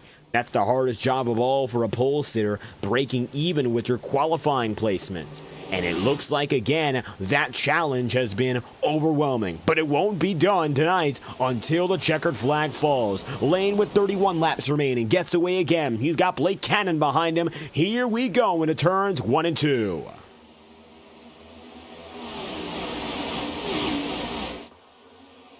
Blake finding himself running comfortably in second. To the inside now, Ross Cato goes on Brad Patton into turns 3 and 4. 3 wide once again. Up high is Paul Mikolajczyk. Then you'll have Patton, and there's a wiggle for the number 7, Brad Patton. Then Galen Gidman. Gidman sees Scrinthano goes around, cautions out again. Watch this. Full lap replay, another restart, and another fast caution. Scrinthano was one of those who goes spinning. Galen Gidman involved in his second consecutive incident. It appears that number 04 finds trouble fast. Watch out for Gidman here. You see the 04, and he goes around first. And we'll see why. It looks like he is loose through the corner, finished off by Ryan Bean at the very same time. You'll see what happens here. Zach Scrinthano shooting down the circuit, and as Zach does so, he ends up making more contact and is hooked down the line, piling in to the front stretch wall.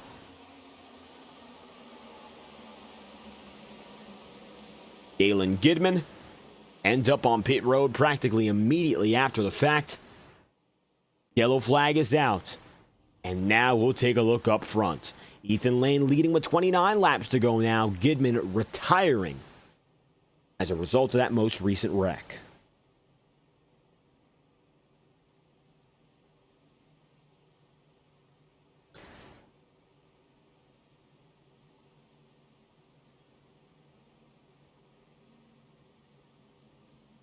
So Ethan Lane's got himself controlled again. Got to find out now what happens for Blake Cannon and Paul Mikolajczyk.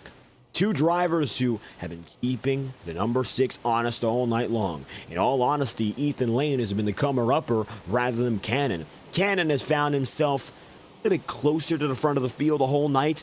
If we're talking about average running position, if you ran the numbers, I'm sure that Cannon, with leading more laps, would have himself up and in front. But Ethan Lane, anyway, has himself at the very tail end in terms of leading laps. He's getting himself slowly but surely up there, but now from 5th to 1st, Ethan is getting significantly closer to the end goal of another victory. Finally bringing it back to victory lane last week, the number 6 going for 2 consecutive would do so on a night where he has not been dominant, but execution is above all else. That's how, of course, Jared Davis won last night. He didn't lead anything until the final 19 laps of a 120-lap race. So, you don't have to be the man who leads every lap. You always just have to be the one who leads the final lap. That's what matters most. Victory on the line.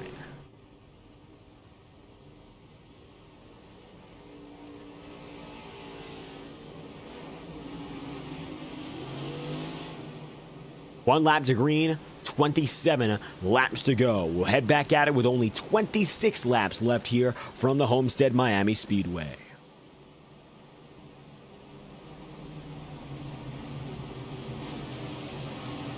The excitement of the field, I'm sure now, may be dying down for many, but for your leaders, the anticipation only runs higher. A chance for victory lane still remains for, I would say, give or take your top 15. Even someone like Matt Sisler here, or Bernheimer, or the Potters, Nolan and Braca running alongside each other. Although, of course, last night, Ryan Potter didn't have a lot of luck. It looks like the two Potters in tonight's race, the 14 and 34, fared a little bit better. Good to see from both of them, and they're now running alongside each other. They'll be starting side by side. Interesting to see those two Potters together. 12th and 13th, they'll start. Of course, all eyes on Ethan Lane, who starts P1 as we head back at it again.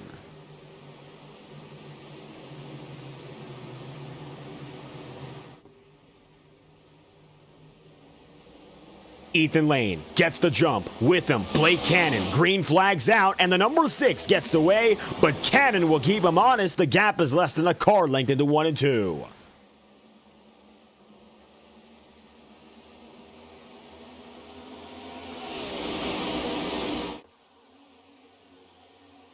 Now that the field is able to get away and not immediately descend into madness, we've got ourselves a chance at a green flag stint. 26 laps to go, coming next to 25. Up top, Ross Cato going to be blocking now. With them is going to be Nate Campbell, Paul Mikolajczyk, and even Sam Nieto. Nieto now, for the first time all night long since lap 1, is in the top 5. Campbell going down to the inside if he can get a good run off the straight. And it looks like can't quite get it there. Sam Nieto going to keep him honest. It's going to be toe-to-toe now as they head into corners 3 and 4. Nieto slightly quicker, and he'll have the chance to lunge into the corners. And it's a win-win now for the number 2. Ross Cato fighting to get inside the podium. Inside again of Nate Campbell. To the inside of our 4th, still Paul Mikolajczyk running as the final driver in that number 77 in our podium. Mikolajczyk going to be in 3rd, Blake Cannon 2nd, Ethan Lane pulling that late race execution now has the top position.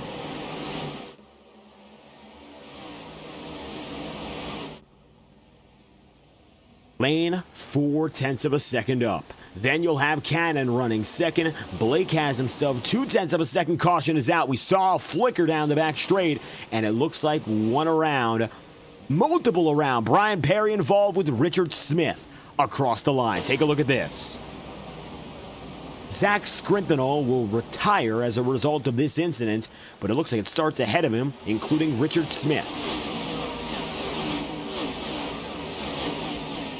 Double file and 3 wide brings problems.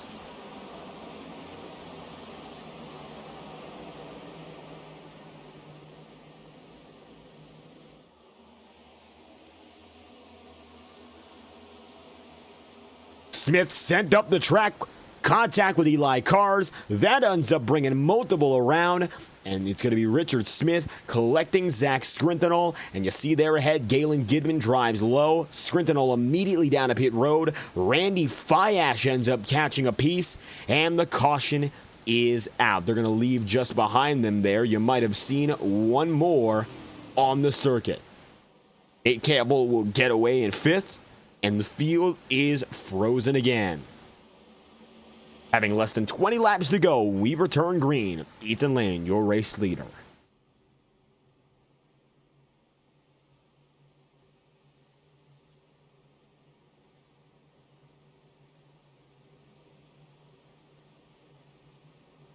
When we go back at it, Since we missed our 22 lap to go marker, we are going to crank it up on our next restart. Cameras tonight, as they will be provided all year, coming from our friends at Whiplash SimCams. Whiplash SimCams provides iRacing's best camera angles for the best prices. New broadcasters can try out some of their trial cameras on their Discord server for free, and there's no licensing fee necessary for any of their works. That's right, for $5 a piece per track and per car respectively, you too can check out Whiplash SimCams and their top level cameras. With broadcast quality and continued year-by-year updates, any purchase counts for life. That's as simple as it gets. And free, of course, packages are available for any driver, any broadcaster, and any fan of simulation racing. Visit Whiplash SimCams on their social media platforms, and we will get back to work as we head green next time by. 19 laps to green when we go back at it. You're watching Ethan Lane, Blake Cannon, and Paul Mikolajczyk go through as we're now heading to the final countdown in the Homestead-Miami Speedway.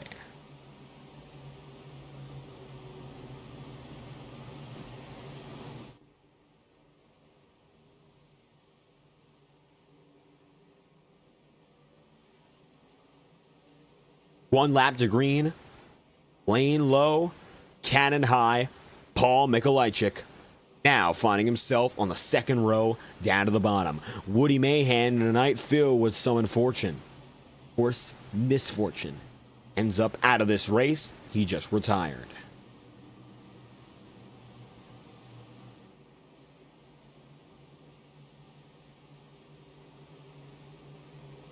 "34 drivers on the lead lap still, going back to Richard Smith. Smith able to catch up and get just enough damage repaired while he'll get with the field before our restart here. Good to see Smith is going at it, still with a chance.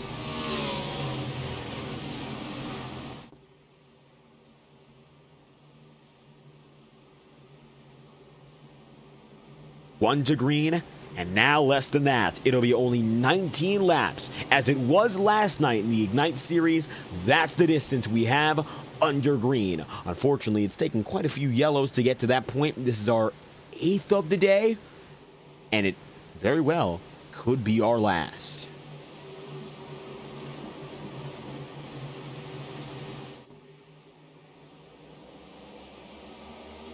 Green flags out. Lane and Cannon will bring us through as with 19 laps to go. We'll crank it up with Whiplash SimCams.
Blake Cannon now heading right down to the bottom. It'll be a side-by-side fight now, if only he can get there to Ethan Lane. Lane's only got 14 laps as he eyes what could be 2 consecutive race victories, bringing the number 6 back to life as a dominant driver. Of course, Victory Lane has been no stranger to this number 6 team throughout his career, but now it looks like he's being hotly contested again. Cannon is eyeing his first in the Octane Series this year. Lane is eyeing his second consecutive to extend that all-time winning record that he already holds. But Blake won't make it any easier because this time by he's gained the better part of a 10th and a half through the corners as it's now a baker's dozen to do it.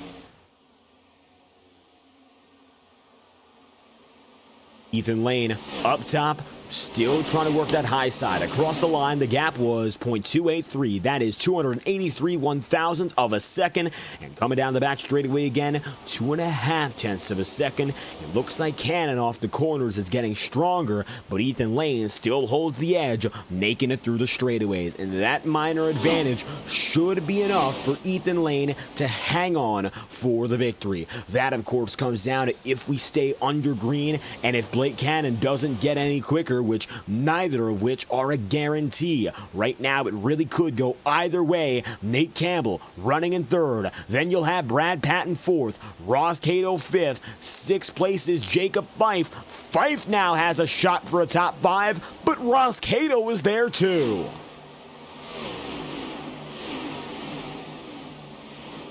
Last time Brad Patton had an opportunity, of course, for a podium, and it went up in smoke in the very final moments of the race. And that was a quite literal expression. He and Tom Wetmore came across the line. Brad Patton was just a few hundredths off. The two wrecked immediately after crossing the checkered flag. And now tonight, Brad Patton is hoping for that racing redemption. This time around, he'll be the man who takes third place rather than being the man who loses position. And why not make his way through? Brad Patton now very loose coming across turn 4. He'll be pushed through by Ross Cato. That will be his only saving grace. Cato now with a shot for third. Ross with an incredible push off Brad Patton. Brad Patton with an incredible save off Ross Cato. That'll keep the battle toe-to-toe now with 10 laps to go. A miracle for both sides. Talk about a close call for both drivers there. Brad Patton in the number 7 could have lost it all there, but now he still has a shot as the field comes across for 9 laps to go.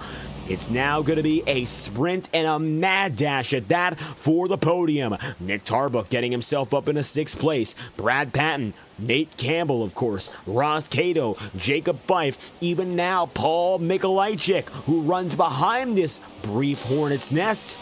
He has himself a chance. 3rd, 4th, 5th, 6th, 7th, and 8th place all running alongside each other. And you got 9th place now, the number 34 of Nolan Potter still watching. Tarbuck gets ahead of Brad Patton, but Ross Cato still holds 3rd with 8 to go.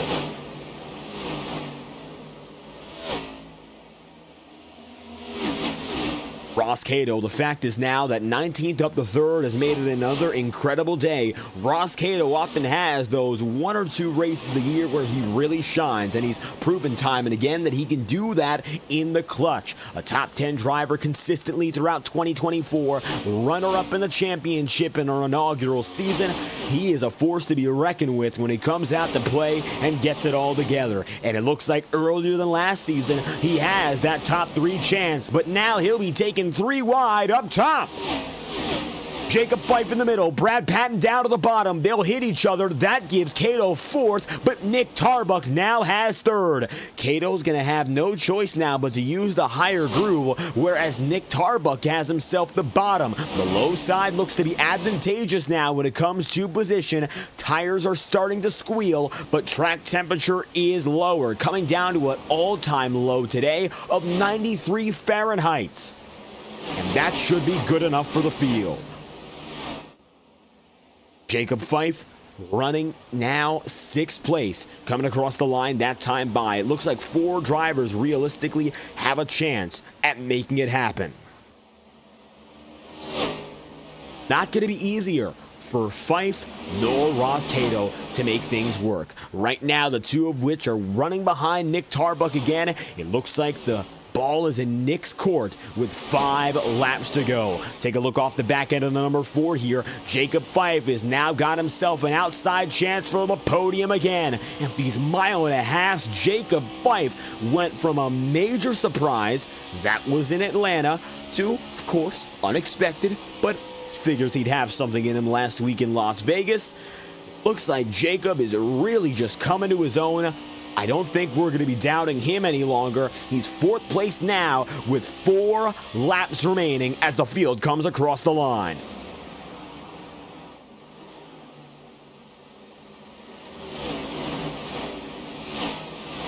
Nick Tarbuck only has about a car length and a half ahead of Jacob Fife to hang on for 3rd place. Ross Cato's got a good shot at holding on to 4th. Ross and Jacob started 19th and 20th respectively. They now run 4th and 5th. They've gone up from the middle of the pack to make it here, but your top 3 drivers all qualified in the top 5. Nick Tarbuck qualified 3rd, runs 3rd. Blake Cannon qualified in 4th, runs 2nd. Ethan Lane has snuck away for the race lead, and he's made this last restart count. Forget about the first half where he fought to even stay up inside the top 10. It looks like, again, late execution is superior to all. With 3 miles remaining and only 2 laps to go, Ethan Lane comes across the line with now just 2 more cycles and a lead of 2 seconds. Nick Tarbuck has gotten away now from Ross Cato. Jacob Fife is going to get to the inside again on Ross. However, it looks like while Cato has not broken away for 4th, the top 5 looks to be a very simple position to stay in.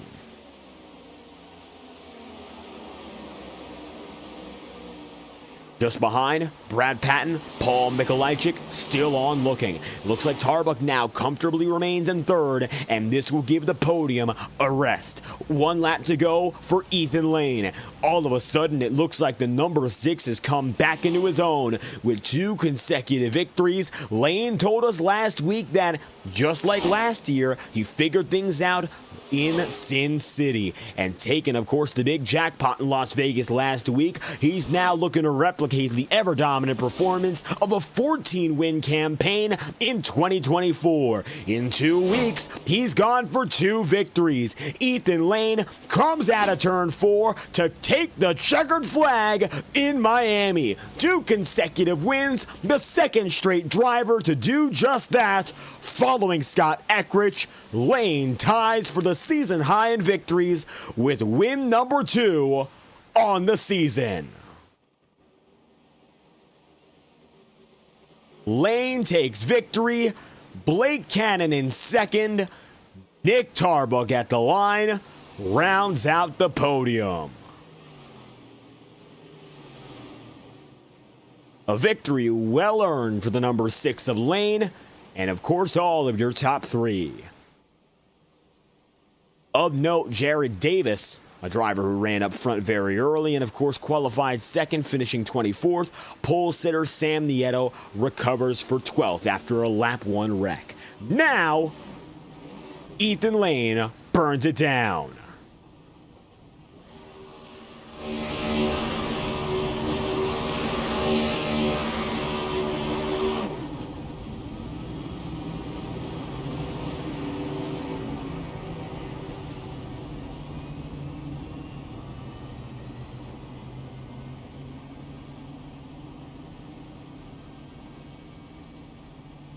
Celebrating his 2nd of the year, Ethan Lane is back at it again. 44 drivers registering for the night, and each and every one of them putting on a great show. Lane just barely leads more laps than Blake Cannon by virtue of late race dominance. 51 on the day compared to Cannon's 47, of course, first and second for those two drivers. Nick Tarbuck comes away and steals that final podium position. Third place for Nick, fourth place for Ross Cato, fifth for Jacob Fife. Brad Patton will then go P6. It'll be 7th place for Nate Campbell in that number 45, and Paul Mikolajczyk ends up 8th place on the day, with 9th then being Nicholas Ward. Nolan Potter concludes the top 10. Just after Nolan, you'll have your 11th place finisher in Brian Yazik. Yazik was involved in quite a few early race wrecks, but it looks like everything worked out just fine to make things happen at the tail end of the day. Sam Nieto not leading a lap is a shock, but that comes down to that lap 1 incident.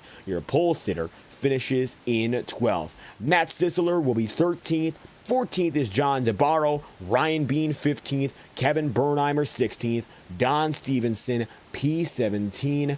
18th place is going to be Brock Potter, Kyle Cooper 19th, and Eric McFarland rounds out the top 20. 21st to 30th go as follows with Bobby Keith, Kevin Matz. You'll then have Matt Jonas, Jared Davis, Eli Cars, a little bit further behind, Josh Gallagher, Chris Muth. You'll have Richard Smith 28th, Sean Kalis 29th, and finally from there, you'll have Randy Fiash in 30th place. 30th to 40th will show you the following: Zach Scrintinel, Cody Smith, Woody Mahan. You'll have immediately after that Aaron Eads, John Steele, Brian Perry, Galen Gidman, Brian Greenlee, Don Runkle, and Michael Stroll. Final drivers on the day outside of the top 40, you'll have 41st Taylor Story, Jay Haishman 42nd, Chad Dillon 43rd, 44th. Ryan Vaughn, your final driver today.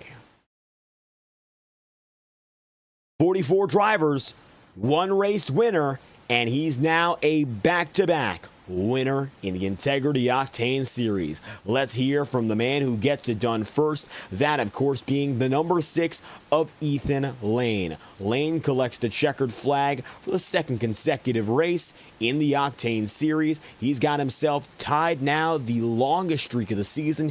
Eckrich went for 2. It's only fitting Lane is next to do so. In 51 laps led, most of which coming in the final half of this race, Ethan Lane, you soared up front when it mattered most. You kept yourself there, and it looks like this strategy of waiting till the clutch has proven pretty successful. 2 consecutive wins now for the 6 team. Yeah, no, very happy. I did a lot of practice up against the fence because I knew that's, if we got a short run, that's where you'd want to be. And yeah, it was. I hope it looked as good as it felt in the car on the broadcast while I was up there, because that was definitely nerve-wracking doing it for, I think, 15, 20 laps straight. Not the easiest thing to do, but we came out on top and did it. And tonight, of course, not qualifying on the pole position, but qualifying 5th. You still found yourself strong. Tires tonight seemed to be not only notable when it came to pace, but when it came to grip. Track conditions changed as the night went on. They didn't seem to be necessarily unfavorable, per se, but it looked to be a little tricky for guys to hold grip down, especially in the corners. So how was it for you managing pace and keeping everything well put together on those 4 tires?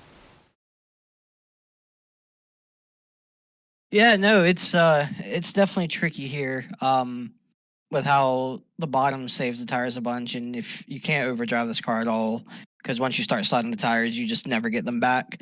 So during that one long run from I think lap 20 or 30 to 60, I was just managing the tires, managing the pace, and it was working out. And then we got a caution, but overall, like just making the tires last. That's the most important thing here at Homestead. Tire saving, of course, necessary at the end. And we got ourselves a 19-lap stint to finish things off. Not a lot of time to get to the checkered flag, but you broke away from the likes of Blake Cannon and Nick Tarbuck. How worried were you about those drivers getting back up to you? Blake's the one I was worried about. Blake was fast all night for sure, especially over those short runs. So I knew if I could maintain for 5 laps to where the tire temps came up and then just started putting against the fence, and knocking laps down and being consistent, we'd hold him off. But I didn't think we were able to go, or we were going to be able to pull away like we did at the end. Looks like you were able to get that gap 2.5 seconds plus to finish things off for your second consecutive victory of the day, of course, of the week, and getting it back up on top.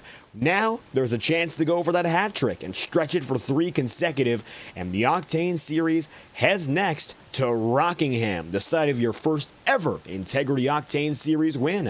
A great place to go to keep these good times alive. Yeah, Rockingham's it's one of my favorite racetracks, but I haven't been that good there in the new Gen 7 cars, so we'll go into it, seeing how it goes. It might be a little bit of a cluster with how many cars we'll probably have show up, but it'll be interesting for sure. We'll see what happens up next, but now Ethan Lane solidifying an early championship charge once again. The 6 team, 2 consecutive wins on the day, of course, getting that second straight in the Octane Series. Any final comments you'd like to add for us? Just you for putting on these broadcasts every week. I know a lot of the work goes into it, so we always go back and watch it every time we get a chance. And then to Jacob and everyone here at Integrity. Rough night for caution-wise, not much green flag racing, but overall still a fun night. Ending the night, of course, back on top. Ethan Lane collects his second consecutive win of the Octane Series. 2 victories on the year now. Checkered flag taken at the Homestead-Miami Speedway. Thank you for your time. Thank you. With Ethan Lane on the move, we'll speak now to your second place man, the number 44 of Blake Cannon, and the site of a unfortunate loss for the Roadhouse Racing crew last year. Cannon tonight proved strong. He wasn't with the team last season, but again proved that the Homestead-Miami pace is with them again. Second place for Cannon as he keeps things very consistent, finishing again in the podium and just 1 spot off of victory lane here in Florida.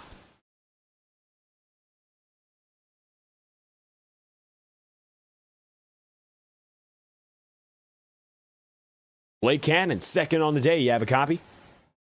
Yep. And great to have you back. Second place here, just 2.5 seconds off the victory. First and foremost, qualifying 4th, finishing 2nd, consistently up in front all night long. What was that secret? Man, I don't know. I ran the bottom. I felt like just as good as anybody. And then once it migrated to the top, I hadn't practiced it. So I just couldn't do it as good as Ethan. So hats off to him. I mean, he ran 25, 20 perfect laps up there. So good job to him. But man, if there's anybody in this league that I hate losing to more, is Ethan Lane. But to be the best, you got to be the best. So hats off to him. He drove a hell of a race. And you mentioned briefly multiple racing grooves developed as the night went on here in Homestead. Bottom side looked to be preferential early on, but then we saw drivers migrating up to the top. How was it for you in terms of finding your preferred groove and trying everything in between? I just felt more comfortable on the bottom. I mean, like the whole race, I ran the bottom. So the first stint, I ran the bottom, and Nate was able to get around me, and then I'd run him back down on the bottom. So I really thought the bottom was the preferred line, but there towards the end, with a little less fuel and fresh tires and not a whole lot of laps, the top was just a little bit better. So just unfortunate, I just wasn't set up to run the top and couldn't do it as good and consistent as Ethan. Difference coming down to that consistency tonight. Not a lot of green flag laps, definitely different from what we saw last week in Las Vegas. And we thought you had a really good long run car. Were there any adjustments you think you could have made to account for the short running? I think once you start the race, whatever you've practiced is probably what you're set with. So I probably could have done a couple little things different to be a little bit better on the short run, but I didn't really plan on it. So I really thought we were going to have a little bit longer runs, but I mean, at the end of the day, you got 40, 50 cars on this track. It's tough. The sun came out halfway through the race, so I don't fault anybody. I mean, these cars, you're on the edge lap after lap, especially if you want to be fast. So hats off to everybody in the league. Second place today as we move on to the Rockingham Speedway up next. But before we let you go, Blake, any final comments before we head toward the Rock? Looking forward to Rockingham. I haven't really raced there in the next gen car, so it'll be interesting. Glad I was able to get second tonight after a VR failure last night. So a little bit of a rebound. We've been kind of inconsistent the last couple of weeks, so this is really a good start to hopefully more consistency in the future and really making a championship run as we get later into the season. So like to thank everybody at the league. Like I said, time and time again, these guys are the best guys on the sim. So hats off to every driver. Hats off to you and everybody on the broadcast. It doesn't go unnoticed.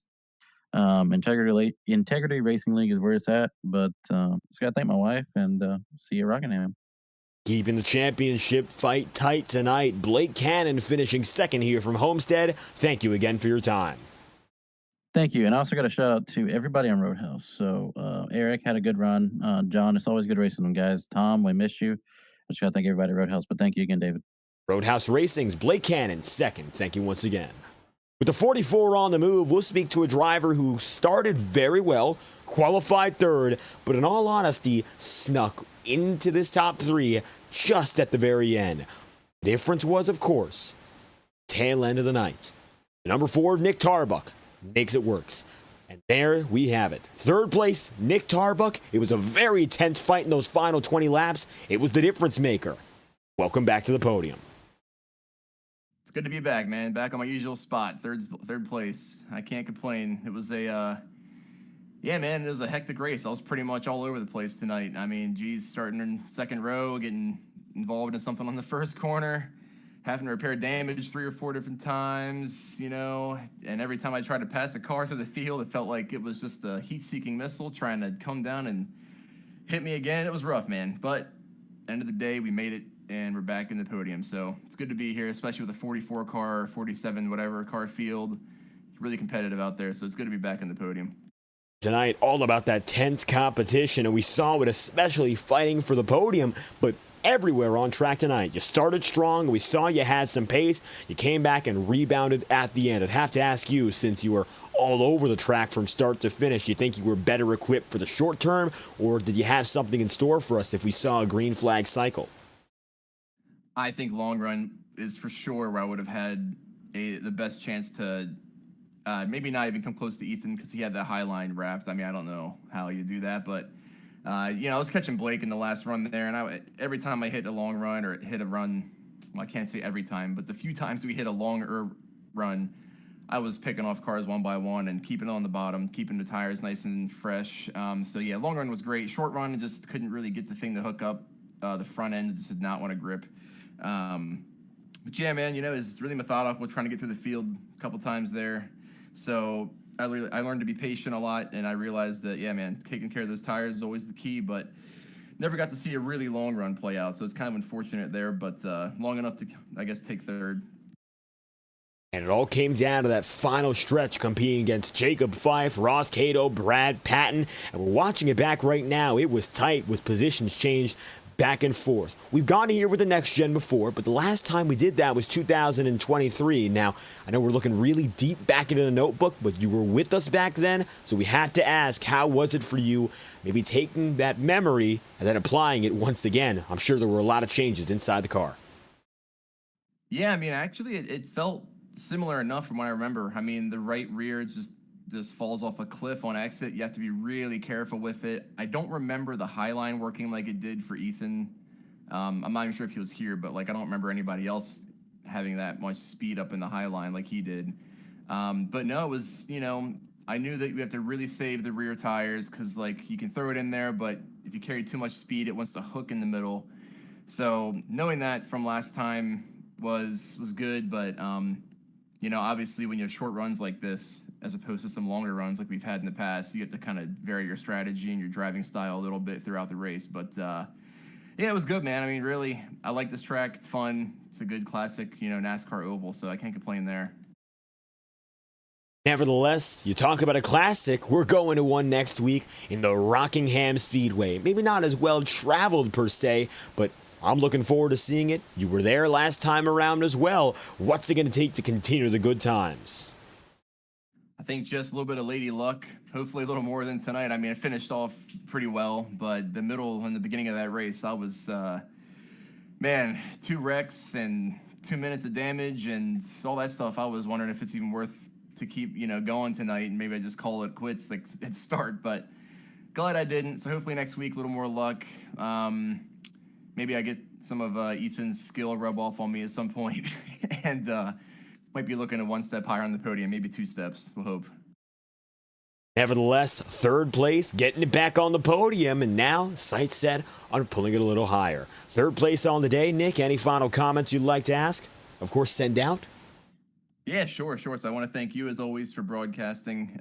Thanks to the admins for putting on a good race tonight. Thanks to everybody who showed up. I mean, 40-some cars is awesome. It's like insanely healthy. Both series hitting over 40, 50 cars is really cool. So thanks, everybody, showing up. And thanks, everybody who watched. Mom, dad, wife, boys back home. Yeah, that's about it, man. The number 4 of Nick Tarbuck coming away on the podium in a fierce fight to take that last top 3 position. Thank you again for stopping by. Thanks, man. Have a good one.